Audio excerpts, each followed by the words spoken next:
Hey, if you're watching this highlight, you're probably wondering what the heck I'm talking about when I say push system or a pull system, or also called a demand system. Let me tell you. In Satisfactory, a game that this game, StarRupture, is iterating on, Satisfactory uses a push system. What that means is that when a miner creates an item, it puts it on the conveyor belt and you see that item go down the belt.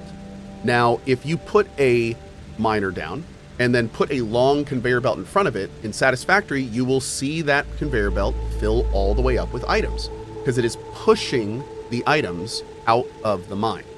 That is a push system. This game works on a pull system.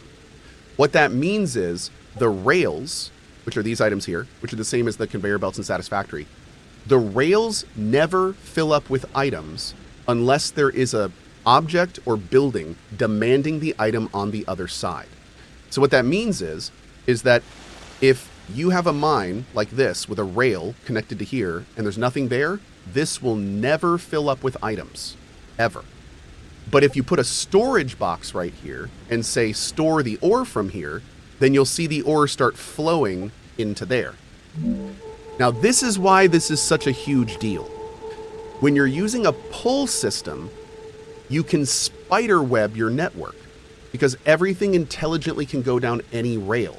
So if you look over here, this raw ore is being pulled into these fabricators, which is then being pulled as needed into either these furnaces or these fabricators.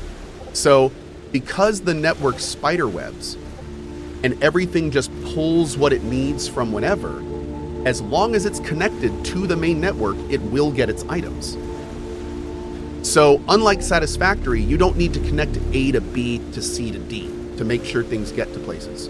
You just need to make sure that your items are all connected on the network, and then the items needed will be pulled from wherever they're needed right into the device. It is a massive difference from Satisfactory. Push systems and pull systems are very different, and I think that people are going to like pull systems a lot more because of how much easier they are to build. As long as you keep your network flowing and cogent and you make sure all the math lines up at the bottlenecks, pull systems are by far easier to build. And most importantly, check this out. Pull systems intelligently split as needed. So if you look right down here, I'm not doing any of that splitting.